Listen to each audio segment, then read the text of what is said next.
Everyone, তো সবাই কেমন আছো? আশা করি ভালো আছো। তো আমি অক্ষণে কিন্তু পাইতেছি না, দেখো আমি কিন্তু ঘুমায় চোখ মুখ ফুলে লেছি। আমি আইসি ঠিক 12টা বাজে আমার বাপের পাইতেছি। তো আইসি যে আমার না মা আছে না বাপ আছে, করো কেউ নেই। আমার মা কইতাছে মাত্র ডিউটি শেষ হয়েছে, মা আইতে আইতে আরও আধা ঘন্টা। তো আমি তখন বাড়ি যাবো, যেহেতু আমার ছেলের 2টার সময় স্কুল ছুটি অলরেডি হয়ে যাবো, আমি বাড়ি যাবো ওখানে গিয়ে যাইতে স্কুলে ছেলে লিয়ে যাবো।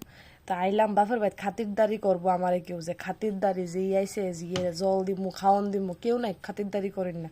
আমি আমি লইয়া খাইয়া ফ্রিজও দেখছি কি তাই তরকারি আছে, লইয়া কত তরকারি মুও দিছি, বেশি স্বাদ হয়েছে, মাশরুম তরকারি 2 টুকরা লইয়া দিছি কি তাই তাই জানি না তুই রেখেছে আটকা করে মরছে। আমি দেখলো ফ্রিজে জল খাইতাম কে তরকারি আছে কত কি লিগে কষ্ট লাগে মানুষের। ভাই যদি ভাই বোন থাকতো আয়া তো খাতিরদারি করলো, আমার এই খাতিরদারি করি না লোক নাই। মা থাকলে তো করলইল, মা ঘরে নেই, আমি এমন টাইমে আইছি। আর আমার এই টাইমটা ছাড়া আমার টাইমও নাই যে আমি এরপরে আইতাম। তো এইটা হচ্ছে মেইন রিজন আর কি। তো আমার কাম আমি করছি, কইরা দিয়ে হন আমি জায়গা না মার লগে দেখা হইলো না বাপের লগে দেখা হইলো, কেউ লোক আমার দেখা হইলো না, আমি আমার কাম সারছি বা জায়গা কামটা কইরা কুদুর ঘুম দিছি। তো ঘুমে তুলছি অঞ্চলের ডাইরেক্ট বাইক থেকে গেলাম মাস্টার বাইক।